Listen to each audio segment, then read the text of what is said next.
Hello everyone and welcome to Wings Kudan and Wings IAS JKS. I have a very special guest today with me क्योंकि आज मैं जिनका interview ले रही हूँ वो एक कैंडिडेट नहीं है, वो मेरे अपने मेंटर हैं एंड मैं इनसे मिली थी 2.5-3 साल पहले जब मैं अपना मेंस का एग्ज़ाम लिख रही थी और उस टाइम पर मैं अपने ऑप्शनल का दैट इज़ एंथ्रोपोलॉजी उसका मेंस आंसर राइटिंग कर रही थी and that is when I met him. ये विंग्स में ही मैं उस टाइम पे अपना जब भी टाइम मिलता था अपने क्लासेस से तो मैं अपना आंसर राइटिंग का प्रैक्टिस करती थी and that is when I met him. Sir ने मुझे रैंडमली मुझे मिले थे और मैं तब जानती भी नहीं थी ये कौन है कौन नहीं है, और उन्होंने बस मेरा आंसर शीट देखा और उसमें करेक्शंस किया और बताया कि इस तरीके से आप करो, मुझे थोड़ा सा गाइडेंस दिया and that is when I realised कि कौन है ये। तो फिर मुझे सबने बताया कि दिस इज़ जिनके बारे में मैं अभी बताऊंगी ये कौन है, उनके बारे में बताया एंड तब से लेके अब तक he has been my mentor through out and please everybody welcome Amit Khajuria sir. Thank you so much ma'am. Thank you for this beautiful compliment and the beautiful introduction that you gave. Sir, as a mentor तो हम उसके ऊपर बाद में आएंगे, पर आप सबसे पहले अपने बारे में कुछ बताएं। मैम जैसे कि आपने ऑलमोस्ट बता ही दिया मेरे बारे में, नाम से ज़्यादा क्या बताऊं, बट मेरा नाम अमित खजूरिया है। मैं प्रेजेंटली काम कर रहा हूं as assistant handicraft training officer district Rajouri से, और इस जॉब को लगभग 5 साल हो गए मुझे। और इससे पहले मैं एज अ लेक्चरर काम कर चुका हूँ as biotechnology at the government college of women Parade, और उससे पहले एक लंबा करियर एक टीचिंग का, काफ़ी देर तक मेडिकल एंट्रेंस एग्जामिनेशन के लिए टीचिंग करी है डिफरेंट जगहों पे जाकर। ठीक है, तो अब फाइनली पिछले 4-5 दिन से जो एक नया जर्नी शुरू होने की बात हो रही है वो ये है कि अभी जस्ट जो कंक्लूडेड रिजल्ट्स हैं उनके वो एक मेरे फेवर में आया है रिजल्ट फाइनली, और I am looking forward to it. Sir आप already as a government officer आप ऑलरेडी सर्व कर रहे थे एंड अभी तो आपका एज अ केएस भी आपका क्वालिफाई हुआ है and sir I am sure जितने भी ये व्यूअर्स हमको देख रहे हैं उन सब ने ऑलरेडी सर को देखा होगा, क्योंकि बहुत जगहों पे media channels and including national media उन्होंने सर को कवर किया है for seeking GI tag for chikri wood जो राजौरी डिस्ट्रिक्ट में पड़ता है, उसके लिए आप ऑलरेडी जो है काम कर रहे थे। Correct ma'am. मैम क्योंकि मैं हैंडीक्राफ्ट डिपार्टमेंट में राजौरी से पिछले 5 साल से जुड़ा हुआ हूँ, और जैसे कि हम हैंडीक्राफ्ट प्रोडक्ट्स की बात करें, जम्मू कश्मीर में बहुत से प्रोडक्ट्स हैं जिनको जीआई टैग मिल चुका है, बट अनफॉर्चुनेटली जम्मू रीजन की अगर बात करें ना तो वहाँ से कुछ जीआई टैग प्रोडक्ट की कोई ऐसे प्रोडक्ट का भी डिमांड, पहली बात है डिमांड ही नहीं थी इतनी खास, अगर डिमांड थी भी तो इतनी कोई परस्यू नहीं किया गया। But recently I should thank my directorate of handicrafts and handloom, हमारे डायरेक्टर सर विकास गुप्ता जी ने एक तरीके से एफर्ट्स किए, उन्हें परस्यू किया कि आप राजौरी से एक ऑलमोस्ट विंगलिंग सा एक एफर्ट है दैट इज़ चिकरी वुड क्राफ्ट है, बड़ा फेमस वुड क्राफ्ट है वहाँ का, उसको परस्यू करते हैं कि शायद इसके बारे में हम कुछ जीआई टैग वगैरह मिल सकें। तो उसी दौरान हमने कुछ कंसल्टेटिव ग्रुप आया मिनिस्ट्री से कंसल्टेटिव ग्रुप आया, उन्होंने जम्मू यूनिवर्सिटी में एक स्पेशल पर्पस व्हीकल है बिल्डिंग से बनाई है, तो उसमें मीटिंग हुई, हमने अपना केस परस्यू किया, प्रॉस एंड कॉन्स बताए, कुछ जिनके क्वेरीज 3 क्वेरीज को सॉल्व करके भेजा, एंड उसके बाद 1-2 वर्कशॉप्स अटेंड करी, एंड फाइनली अब हम we are seeing the light. शायद मिड मार्च तक हमारे इस एक बड़े खास से प्रोडक्ट चिकरी वुड को शायद मिल जाए GI tag product, and it will be a boon for the local community of the Rajouri district. तो ये sir I must say that lot of good news are coming your way. I am just hoping and keeping my fingers just crossed. Sir जब मैं कभी भी मैंने इतने interviews लिए but मैं आपके साथ इसलिए ये चीज़ कह सकती हूँ because I know you personally also, क्योंकि आप मेरे मेंटर हैं और आगे भी रहेंगे हमेशा, मतलब always you going to be my mentor. Amit sir से जो मेरे को सबसे अच्छी चीज़ सीखने को मिलती है वो ये है कि Amit sir has a different way of approach. अगर आप अमित सर से आप कोई भी चीज़ पूछेंगे तो वो आपको इतना अलग तरीके से समझाएंगे and sir is so inspirational in many ways. And इसी के साथ मैं ये भी बता दूं कि जो लोग जानते नहीं हैं, आई एम श्योर बहुत जानते भी होंगे, जो लोग जानते नहीं हैं, अमित सर राइट्स ब्यूटिफुली, वो बहुत सारे इंस्पिरेशनल कोट्स वगैरह शेयर करते रहते हैं। एंड जब भी जिनको भी पता चला है, हमारे एक्स स्टूडेंट्स वगैरह जिनको भी पता चला है कि अमित सर गॉट सिलेक्टेड, तो दे वर लाइक कि sir is inspirational in his own ways. Thank you. Sir आपको ये राइटिंग का मतलब स्टार्टिंग से ही शौक था? मैम राइटिंग का शौक तो कभी भी नहीं था मुझे। राइटिंग का क्या था कि एक्चुअली मेरा लर्निंग फेज, स्ट्रगल तो नहीं कहूँगा, लर्निंग फेज थोड़ा ज़्यादा लंबा हो गया। आई वाज एक्सपेक्टिंग कि मैं फर्स्ट टाइम ही क्लिक कर जाऊँगा और ओवरनाइट बड़ा फेमस हो जाऊँगा, काइंड ऑफ जैसे एक फैंटेसी रहती है, चाइल्डहुड फैंटेसी। मेरे में वो फैंटेसी थी, बिकॉज शुरू से एक अच्छा स्टूडेंट था, एवरेज भी नहीं था, गुड स्टूडेंट्स में आता था। तो मुझे था कि हाँ, जल्दी क्लिक कर जाएगी लाइफ, जल्दी अपॉर्चुनिटीज़ मिल जाएंगी और जल्दी कहीं ना कहीं पहुँच जाऊँगा। बट वो लर्निंग फेज थोड़ा ज़्यादा ही खिंच गया। उस कारण क्या हो गया कि आपको बड़ी बार ना डिप्रेशन, एनजाइटी, पैनिक, जो एक ओवर यूज्ड वर्ड्स हैं आजकल, ये मुझे कहीं ना कहीं मेंटल हेल्थ को अफेक्ट कर रहे थे। तो one of my good friend Neha, हम इकट्ठे ही पढ़ते थे, तो उनके बड़े ब्रदर भी आईएफएस हैं, तो उन्होंने थोड़ा गाइड किया कि अमित, अब ठीक है स्टडी कर रहे हो, एकेडमिक्स पढ़ रहे हो, अच्छी बात है, बट आपको एक मेंटल मसल्स को भी ग्रो करना चाहिए, not just the physical muscles, mental muscles को स्ट्रॉन्ग करें। मैं क्या सर, ये वर्ड ही मैंने पहली बार सुन रहा हूँ, ये क्या चीज़ें होती हैं? तो उन्होंने मुझे कुछ बुक्स रिकमेंड करी। The first book I guess मुझे ब्रेन ट्रेसी की बुक थी, and that was the eat that frog, ठीक है, उसका किस दैट फ्रॉग, फिर awaken the giant within, the power of now, ऐसे करते करते मैंने काफ़ी बुक्स पढ़ना शुरू कर दी। वो बुक्स जब कंक्लूड करता था तो वो कुछ एक लाइनों में कंक्लूड कर लेता था। वो कंक्लूजन बड़ा ना एक कोट्स की तरह मैंने थोड़ा पब्लिश करना शुरू करा, और उसको थोड़ा सा स्टूडेंट्स के साथ जब शेयर किया तो उन्होंने काफ़ी अपने आप को कनेक्ट फील करा उसके साथ। तो इस तरीके से मेरे राइटिंग जर्नी शुरू हो गई। And since I say that Amit sir has been a mentor not only for me but a lot of other students, तो मैं यहाँ पे एक इंसिडेंट बताऊँ, पता नहीं आप सिंस आप बहुत ज़्यादा मॉडेस्ट हो और आप इस चीज़ को एक्सेप्ट नहीं करोगे, बट अमित सर, मतलब मैं इनको क्यों इतना रिगार्ड करती हूँ और अपना मतलब ऐसे मेंटर मानती हूँ, बिकॉज सर, अगर आपको याद है जब मैंने अपना मेंस पहली बार लिखा था और मुझे कुछ भी समझ नहीं आ रहा था कैसे करना है और कैसे नहीं, तब सर आप ऑलरेडी मतलब क्योंकि आप गवर्नमेंट ऑफिसर ऑलरेडी थे, मतलब उस टाइम पर भी आप सर्व कर रहे थे, तो सर आप रजौरी से जब आते थे रात को 2:30-3 बजे, कभी आप बोलते थे कि मैम मैं फ्री हूँ, अगर आप उठे हो तो बताओ पढ़ना है। तो जस्ट इमेजिन सर पूरा ड्यूटी करके आए हैं वापस, रात को 2:30-3 बजे सर ने मुझे पढ़ाना है, 2:30-3 से लेके 4-4, 5-5, कभी कभी तो 6 भी बजे हैं। फ़ोन पे हम लोग कॉन्फ्रेंस पे पढ़ते थे, मतलब me and other people also, जो भी हमारे फ्रेंड्स वगैरह थे, हम इकट्ठे पढ़ते थे। और फिर सर नेक्स्ट डे, सर आप कहाँ हो? मैं रजौरी हूँ, मैं आ गया हूँ इधर। तो सर कैसे, मतलब कैसे करते थे ये टीचिंग की जर्नी ना, एक्चुअली मैंने पहले भी मीडिया में बात करी थी लास्ट टाइम भी, टीचिंग की जर्नी, मुझे टीचिंग, शायद मेरे कुछ ज़्यादा ही पैशनेट हूँ टीचिंग के। अगर कोई बच्चा सीखना चाहता है ना, तो मेरे अंदर से पता नहीं एक अलग से जीन्स एक्टिवेट हो जाते हैं कि हाँ इसको सिखाना है कुछ भी करके।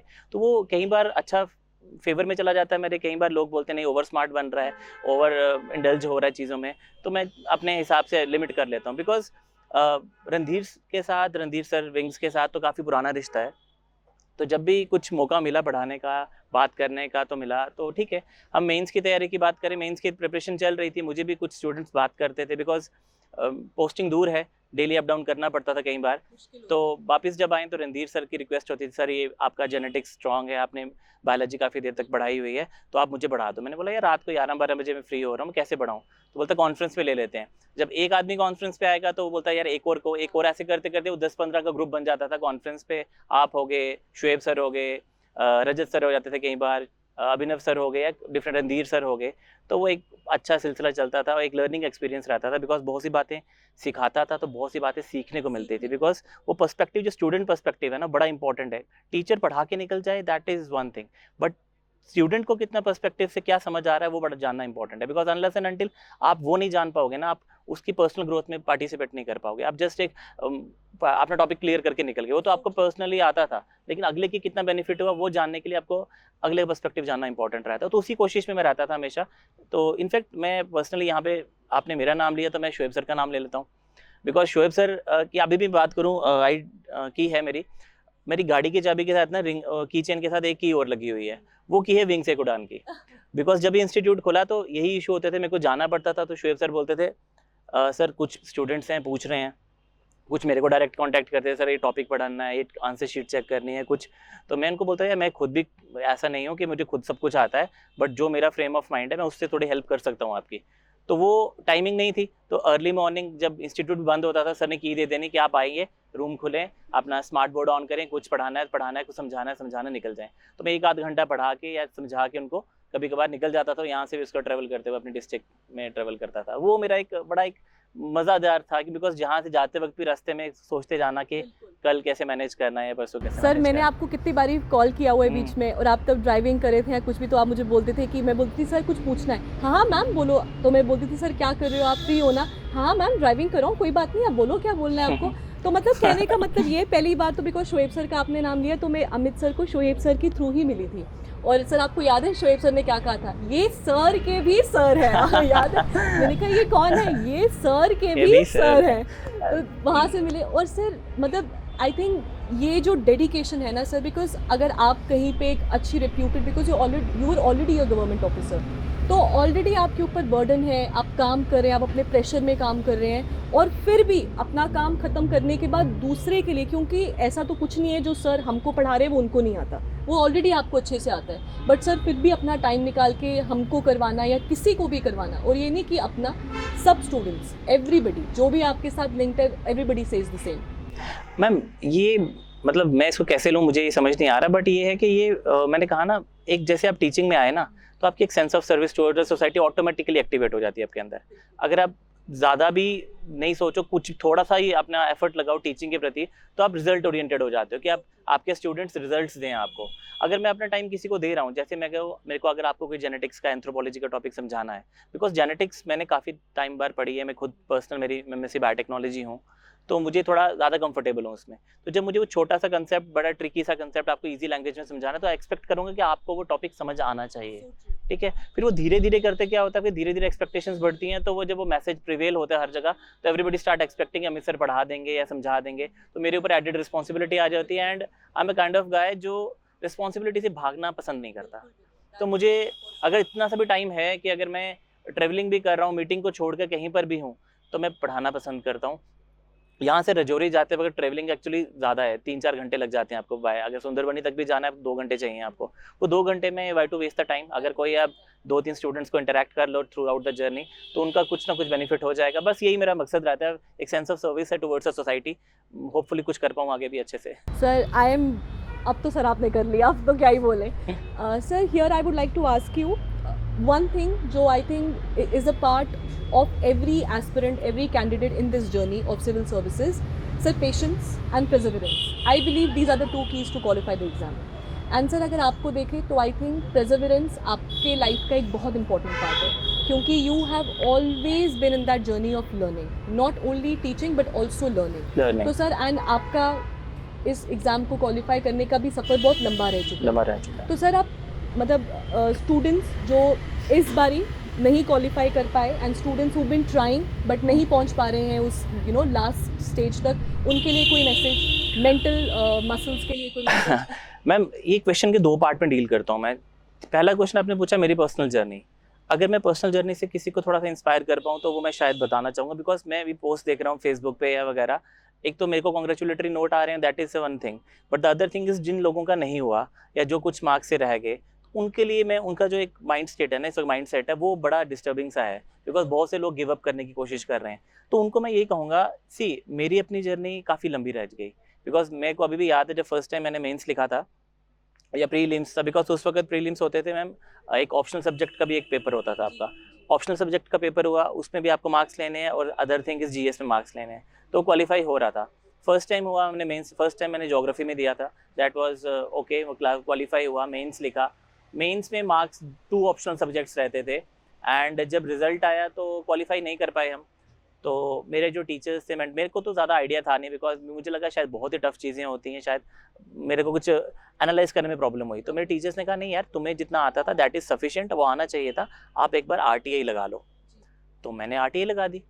RTI भी ईजिली लग जाती थी उस वक्त, तो RTI लगा दी। तो कुछ दिनों बाद मुझे कॉल आती है, RTI का लेटर आता है, मुझे इनवाइट किया JKPSC में कि आप आइए आंसर चेक कीजिए। तो व्हेन आई वेंट देयर, तो उन्होंने अगेन शीट दिखाई। I was just got mad, because one of my question, starting question, मैं टीचर था खुद, मुझे पता था किस तरीके से पढ़ते हैं। फर्स्ट क्वेश्चन तो शुरू से बच्चे सजा सजा के लिखते हैं, तो वो ऑलमोस्ट 8 शीट्स का आंसर लिखा था, तो उसमें मार्क्स थे 60 में से 0 मार्क्स। तो जब 0 मार्क्स मुझे मिला 60 में से, तो मैं आई गॉट कि ये क्या हो गया यार, 8 शीट का आंसर लिखा है, उस वक्त शीट लिमिट नहीं होती, स्पेस लिमिट नहीं थी, तो 0 मार्क्स था। फिर मैं थोड़ा सा परेशान हो गया, और दैट इवेंट में मैं 20 मार्क्स शॉर्ट था मेंस इंटरव्यू से, ठीक है। नेक्स्ट क्वेश्चन पे आया 25 में से 0 या 2 या 3 इस तरीके से क्वेश्चन। तो क्यूमुलेटिवली जब मैं कंक्लूड करा तो 300 में से मुझे सिर्फ 70 मार्क्स दिए गए थे पेपर 1 में, ठीक है। और उसी सब्जेक्ट का जो दूसरा पेपर था आई गॉट 220। तो मुझे लगा यहाँ पे कुछ ना कुछ गड़बड़ है जो मुझे नहीं समझ आ पा रही। एनीवेज फिर मैंने नेक्स्ट अटेम्प्ट दिया। नेक्स्ट अटेम्प्ट में जब एग्ज़ाम वगैरह हुआ तो प्रीलिम्स मुझे लगा हो जाएगा, आराम से क्वालिफाई हो जाएगा बिकॉज मार्क्स काफ़ी अच्छे बन रहे थे। हम we start preparing for mains, writing practice करने लगे, जम्मू यूनिवर्सिटी बैठते थे लाइब्रेरी में, पढ़ने शुरू हो गए। तो जब रिजल्ट आया, रिजल्ट नहीं, थोड़ा सा इशू बन गया वहाँ के की रिवाइज़ करनी है। तो की रिवाइज़ करी उन्होंने, तो कुछ इस तरीके से की रिवाइज़ हुई कि की से मैं जस्ट शॉर्ट रह गया हाफ मार्क्स। 318 कट ऑफ गया एंड आई गॉट 317.5, तो हाफ मार्क्स शॉर्ट रह गया फिर से। तो फिर मुझे लगा यार ये क्या हो गया। फिर कुछ कोर्ट केसेस वगैरह कर रहे थे तो मैंने भी कंट्रीब्यूशन कर दिया होता, मैं कहा चलो कुछ ना कुछ फेयर मिलेगा। तो वहाँ जाके जज साहब ने जब वो रिजल्ट्स वगैरह मंगवाए सभी के, तो मेरे आंसर देखा उन्होंने, यार 317.5 हैं जस्ट आपके। तो मैं उस वक्त काफ़ी यंग थे हम, तो मुझे ज़्यादा इतना वो कहते हैं ना एक समझ भी होनी चाहिए, समझदारी, एक मैच्योरिटी नहीं थी कि यार मुझे किस तरीके से परस्यू करना है इसको, बिकॉज एक कुछ मेंटोरशिप या गाइडेंस थी नहीं इस तरीके की, सिर्फ एक पढ़ाई का पता था कि पढ़ना है बस। तो एनी हाउ वो भी गिव अप करा हमने। तो नेक्स्ट अटेम्प्ट आया, उसमें काफ़ी हम मैच्योर हो चुके थे अच्छे खासे से, और वो अटेम्प्ट दिया। वो अटेम्प्ट में क्या हुआ, रिजल्ट में कुछ इस तरीके सा ऑकवर्डनेस सी थी कि एक्सेप्ट ही नहीं हो पाई किसी के थ्रू भी, ठीक है। बट एनी हाउ वो भी एक्सेप्ट कर लिया, मैं कि चल यार कोई बात नहीं, अगला अटेम्प्ट, बिकॉज नेक्स्ट जो वो थी सीट्स थी JKPSC ने प्रपोज कर दी हुई थी। तो वो केस सुप्रीम कोर्ट में गया, फिर हाई कोर्ट से सुप्रीम कोर्ट, वापस सुप्रीम कोर्ट से हाई कोर्ट आया, फिर वो 317 का मसला था जम्मू कश्मीर में। उस दौरान वो पूरा का पूरा चीज़ें जो है ना निकल गया टाइम किसी तरह, because I was also doing a job, because job थी तो एक सिक्योरिटी थी फाइनेंशियल, जिसके पास भी जाओ तो वो आगे से ये बोलता था यार तू क्यों टेंशन ले रहा है, you are in a good service, good job, good grade scale है, तो ठीक है चलते रहा। तो मैंने कहा चलो चल देते। इस दौरान शादी भी हो गई। शादी से जस्ट 2 महीने बाद, 2 या 2.5 महीने बाद मेरा मेंस हुआ। शादी से पहले मेंस हुआ, फिर शादी हुई, एंड जस्ट शादी के 2 दिन बाद रिजल्ट आता है and I got qualified mains. तो उस वक्त मुझे लगा शायद लेडी लक हो गया, मैं खुश हो गया, मैंने स्टार्ट सेलिब्रेटिंग इट। मैं कहा यार ये बोलते हैं कि आपके घर में लेडी लक होता है, तो मैं भी खुश हो गया। तो वो भी इंटरव्यू, बिकॉज जब तक वो 370 का आर्टिकल का मसला था, कुछ लॉकडाउन वगैरह चल रहा था, तो काफ़ी टाइम के बाद हमारा इंटरव्यू हुआ।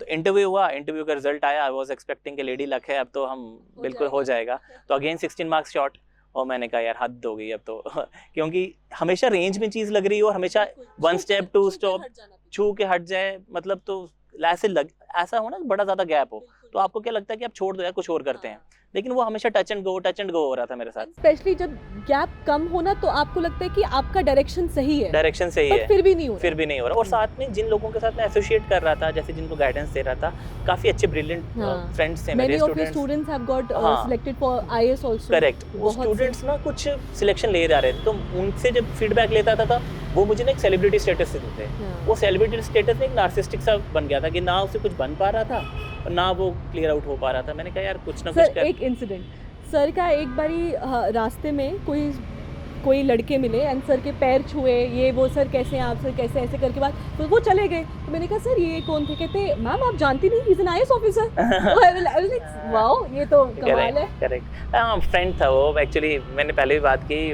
वो स्टूडेंट क्या था एक्चुअली, सब कुछ खुद ही किया उसने, सिर्फ ये है कि फाइनल टच जो रहता है कुछ बहुत, उसके बाद क्रेडिट मेरे को थोड़ा बहुत दे देता है, दैट्स ओके। बट ऐसा कुछ है नहीं कि मैंने उसको कभी गाइड किया, बिकॉज इतना कुछ होता तो शायद खुद भी कहीं IAS ही बन जाते। तो उसके बाद जब फाइनली ये अटैम्प्ट हुआ, जब रिजल्ट आया, 16 मार्क्स शॉर्ट थे हम, तो फिर मैंने छोड़ दिया। फिर मैंने कहा यार 16 मार्क्स है, आप तो हद ही होगा, आप तो छोड़ भी नहीं सकते, बिकॉज आप कभी बोल रहे हैं यू आर जस्ट 16। तो मुझे लगा नहीं, अगर हमेशा कुछ ना कुछ रह रहा है तो यहाँ पे मुझे रीस्ट्रेटेजाइज करना पड़ेगा अपने आप को। उस वक्त मैंने ना लास्ट अटैम्प्ट में, खासकर ये स्टूडेंट्स को बोलूँगा जो गिव अप कर रहे हैं, उनके लिए ये वाला मैसेज है कि बिकॉज लास्ट अटैम्प्ट में मुझे अपना सब्जेक्ट चेंज करना पड़ा, बिकॉज ज्योग्राफी ने मुझे 262 मार्क्स दिए थे 2018 वाले KS में, वो भी अच्छे मार्क्स थे, बिकॉज 282 शायद हाईएस्ट थे मुझे, I am not, if my memory serves me right, कि वो 282 में 262 मेरे थे। तो मार्क्स ठीक थे, GS में भी ठीक आ रहे थे, बट मुझे लगा नहीं, मुझे सैचुरेशन हो चुकी है काफ़ी, बार बार सेम मटेरियल पढ़ के, एक इमोशनल सा कंटेक्ट हो गया किसके साथ, मटेरियल के साथ। तो मुझे वो जो एक इमोशनल टच था ना, मुझे लगता है वो कहीं ना कहीं मेरे को ज़्यादा हैम्पर कर रहा था मेरी ग्रोथ को। तो मुझे क्या करा, मैंने फिर बात करी वही जो मेरे स्टूडेंट रहे हैं या मेरे मेंटोर भी रहे बाद में, मेरे फ्रेंड IAS ऑफिसर जो अभी IAS निकले थे सुचितर, उनसे बात करी तो उसने जब उनकी सिलेक्शन हुई तो मैं उनके पास गया, मैं कहा भाई यार तेरी होगी सिलेक्शन यार फर्स्ट अटैम्प्ट में ही, और साथ में youngest in the Jammu and Kashmir बन गए। तो उसने बोला सर ज़्यादा कुछ नहीं है, आपने कुछ चीज़ें फिक्स करनी है अपनी, आपने कुछ ज़्यादा बर्डन कैरी कर लिया हुआ है, ये आपका इमोशनल टच हो चुका है इस मटेरियल के साथ, इसको थोड़ा सा अपना वार्ड ऑफ करो, कम करो इसको। तो मैंने वही किया, मैंने बहुत सारा मटेरियल अपना डंप कर दिया। मैंने कहा नहीं यार काफ़ी सालों से पढ़ रहा हूँ और काफ़ी चीज़ों ने सैचुरेट कर दिया है मेरे दिमाग को, तो मुझे बिल्कुल एक फ्रेश एयर चाहिए ताकि मैं क्लैरिटी के साथ बैठ सकूँ। तो मैंने उस वक्त, मैम सही मानोगे आप, मैंने अपना सारा मटेरियल हटा दिया। मैंने बिल्कुल जीरो से स्क्रैच से शुरू किया इस अटैम्प्ट के लिए। सब्जेक्ट चेंज किया सर, अपना सब्जेक्ट बताएं। अपना सब्जेक्ट मैंने इस बार एंथ्रोपोलॉजी रखा। रीज़न ये था, एंथ्रोपोलॉजी एक तो स्कोरिंग था, दूसरी बात ये थी कि मेरा जो बायोटेक्नोलॉजी है वो साइंस बायोटेक्नोलॉजी या जेनेटिक्स में काफ़ी सालों से पढ़ा रहा था, तो मुझे लगा इसमें ट्राई करते हैं, ज़्यादा एफर्ट भी नहीं लगेगा और सिलेबस छोटा है। बिकॉज जॉब प्रोफाइल ऐसी थी, जॉब में जाना आना, घर पे बेटी भी है तो उसको भी टाइम देना, तो इस तरीके से मैनेज नहीं हो पा रहा। तो मैंने सब्जेक्ट छोटा कर दिया और GS पे फोकस किया, एसए पे फोकस किया, जो कि मैंने कभी नहीं किया था। मैंने एसए पूरा प्रॉपर इस बार जिसको बोलते हैं ना अच्छे से तैयारी करके गया था। इकट्ठे भी लिखे हाँ करेक्ट, हमने इकट्ठे भी बैठ के लिखे थे। तो मैं एसए में पूरा फॉर्मेट तैयार करके गया कि मुझे किसी तरीके से जस्ट इन होना है एक बार, तो ताकि मेरी वो एक पर्सनल जो एक सेटिस्फेक्शन है वो हो जाए। तो फाइनली वो क्लिक कर गया। आई एम सो थैंकफुल कि वो छोटे छोटे स्टेप्स जो लिए मैंने वो अल्टीमेटली कहीं ना कहीं एक बड़ा इफेक्ट डाल गए।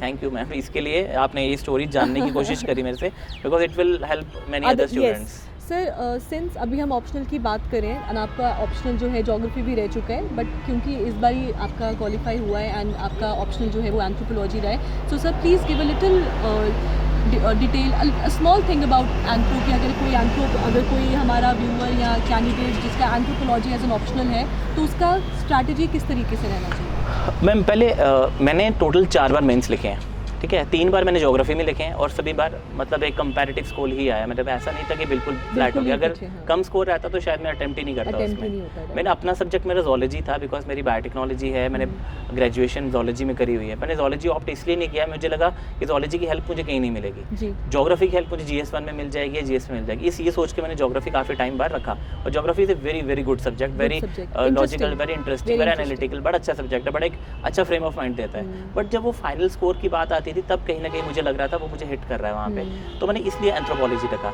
अब एंथ्रोपोलॉजी में बेनिफिट क्या था मेरा कि मेरा एक अपना सब्जेक्ट था, हाफ मोर देन पेपर 1 की बात करें तो half of the syllabus is of biology background, तो वो मुझे ऐसा लग रहा था कि शायद मैं कम भी करूँगा तब भी मेरा ये कम टाइम में क्लिक हो जाएगा।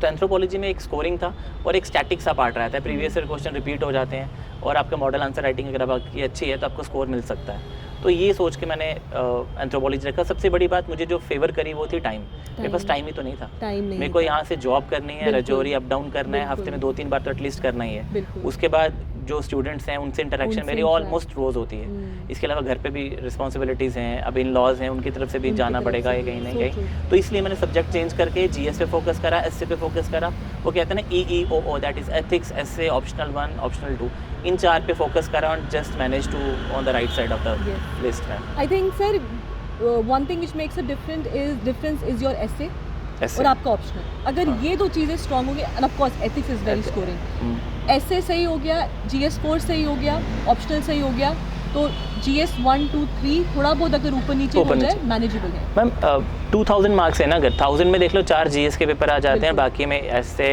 और ऑप्शनल एंड इंटरव्यू आ जाता है। अगर हम बात करें क्लिक करने की, तो मैं हमेशा स्टूडेंट्स को ये बोलता हूँ कि अगर आप एथिक्स को स्ट्रॉन्ग कर लें, GS पेपर 4 को, आप एसए को स्ट्रॉन्ग कर लें, जो कि एक बिल्कुल फ्लैट न्यूट्रल चीज़ें हैं, वो किसी को कॉम्पिटिटिव एज नहीं देते।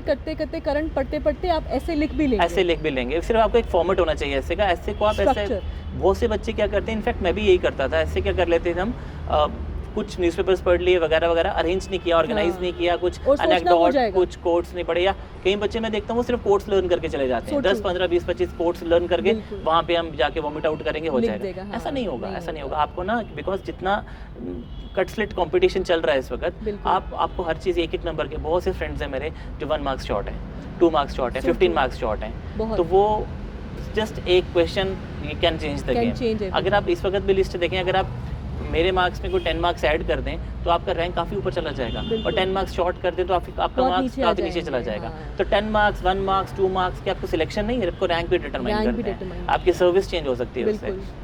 तो एक भी मार्क्स की ऐसी बात ना करें जो कॉम्प्रोमाइज़ ना करें। If you are studying for it, if you are learning for certain good things, तो आप पढ़ें, अच्छे से पढ़ें, तब तक पढ़ें जब तक वो पूरा का पूरा चीज़ें मैनेज ना हो। एक चीज़ को ज़्यादा पढ़ने से अच्छा 10 चीज़ें आपको अच्छे से आती हों। बिकॉज स्टूडेंट्स क्या करते हैं, 10 बुक्स रेफर करना शुरू कर देंगे, हर बार अलग अलग। ऐसा नहीं, एक को बार बार पढ़ो, revision is the key, multiple times लिखो, उसको एक अच्छे से इवैल्यूएट करवाओ, आपके किसी मेंटोर से इवैल्यूएट कराओ, किसी टीचर से जो क्रैक कर चुका है, आईएएस दे रहा है या मेंस अप्लाई कर चुका है 2-3 बार, तो ऐसे हो सकता है चीज़ें मैनेज हो सकती है। और आई थिंक फेलियर से आप सबसे ज़्यादा सीख सकते हैं। फेलियर से ही इंसान बनता है, उससे भी ज़्यादा दूसरे के फेलियर से, दूसरे के फेलियर से जो गलतियाँ आपने की हैं वो स्टूडेंट्स ना करें और बाकी लोग ना करें, तो आई थिंक वो सबसे ज़्यादा स्मार्ट वर्क है। क्योंकि प्री में तो बहुत चीज़ें पढ़ने हैं आपको, ऑब्वियसली मेंस में भी बहुत कुछ पढ़ना है, लेकिन मेंस में मुझे लगता है सबसे इम्पोर्टेंट है स्ट्रक्चरिंग। जैसे आपने ऐसे का बोला, तो ऐसे आधे से ज़्यादा बच्चे सोचते हैं कि यार इतना अच्छे से जीएस पढ़ लिया है, इतना करंट अफेयर पढ़ लिया है, तो लिख देंगे। ऐसे का क्या है, लिख ही देंगे, बट वो स्ट्रक्चर ही नहीं होता, और आपको ऐसे में बहुत पन्ने भरने पड़ते हैं। ऐसे का 2-3 में ही खत्म हो जाता है। ऐसे can decide the game, because मैंने आपको कहा ना, मैं भी आज भी फेसबुक पे देख रहा था, वहाँ पे हमारा एक ग्रुप है बड़ा फेमस है जम्मू में, फैमिली केएस करके। कुछ एक स्टूडेंट से उन्होंने लिखा था, अपनी जर्नी लिखी, 2012 से शुरू हुए वो, तो मैंने नीचे कमेंट करना था, फिर मुझे लगा शायद सभी कर रहे हैं, मैं वही पढ़ते पढ़ते नहीं कर पाया। पर्सनल कमेंट करूंगा उनको जाकर कि प्लीज़ गिव अप मत करो इस वक्त। हाँ ठीक है, KS is not the end of life, मैं ये मानता हूँ, लेकिन इतना एफर्ट अगर करा है, आपके सेंस ऑफ सर्विस इतनी अच्छी है, आपने इतनी अच्छी मेहनत की है, तो प्लीज़ एक चांस और देखें। बिकॉज एक तो मेंस आपके सामने आ गया नेक्स्ट मंथ, और एक जो एक एंटिसिपेट कर रहे हैं, नहीं नोटिफिकेशन आ जाएगी। ये 2 अटेम्प्ट्स हैं आपके पास, ठीक है। Case is not the end of life, आप किसी और चीज़ में परस्यू करें, बट सिर्फ कह रहा हूँ आपकी मेहनत को, आपका जो है ना, don't get identified with your struggle always. Because पता क्या होगा, इस वक्त गिव अप कर जाओगे तो आपका जो आइडेंटिफिकेशन है ना, वो बन जाएगी, यार ये वो था जो केस की तैयारी कर रहा था। हाँ। वो जो टैग लगेगा ना आपके ऊपर, वो आपको बहुत बर्डन हो जाएगा, उसको वो कैरी नहीं कर पाओगे। और शायद कोई नहीं बोले सर, सेल्फ, हाँ सेल्फ, वो आपको ना, ठीक है आपको आता है, आपने एक डिसीजन लिया, वाइस डिसीजन लिया, आपने बोला नहीं I have to shift to other job, वो ठीक है। लेकिन मैं फिर भी पर्सनली ये एडवाइस करूँगा कि अगर मेरा हो सकता है ना, तो सभी कर सकते हैं।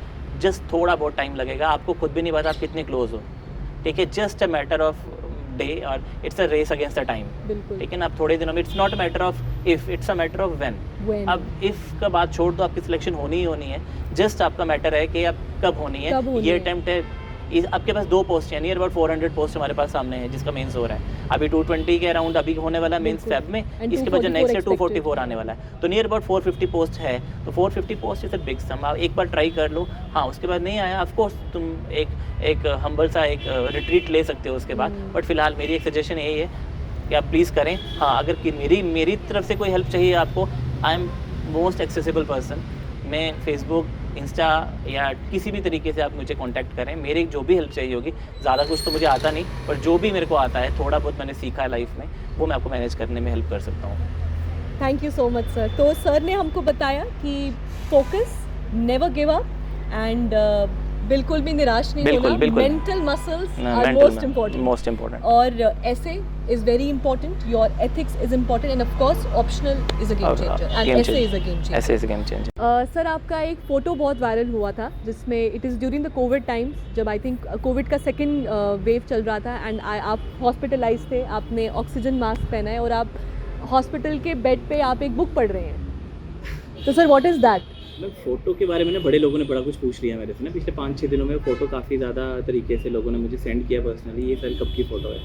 एक्चुअली प्रिपरेशन डेज ही थे और प्रिपेयर कर रहे थे, और बीच में कोविड स्ट्रक कर गया, और I am the unfortunate one जिसको कोविड 2 बार हो चुका है।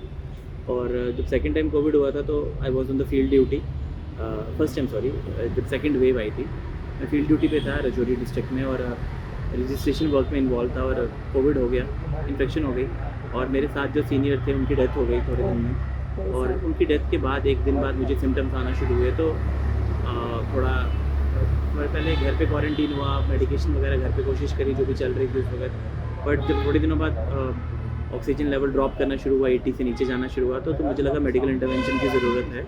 तो I was taken to Gandhinagar hospital.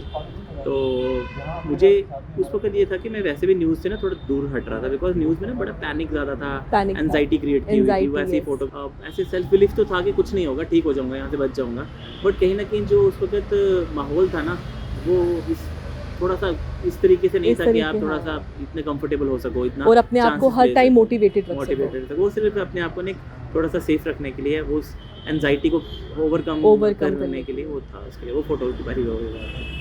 Okay. Thank you so much, sir, Thank you. for your time. Thank you so much. so much, sir. Thank you. All the best, much. guys. All the very best, guys. Thank you.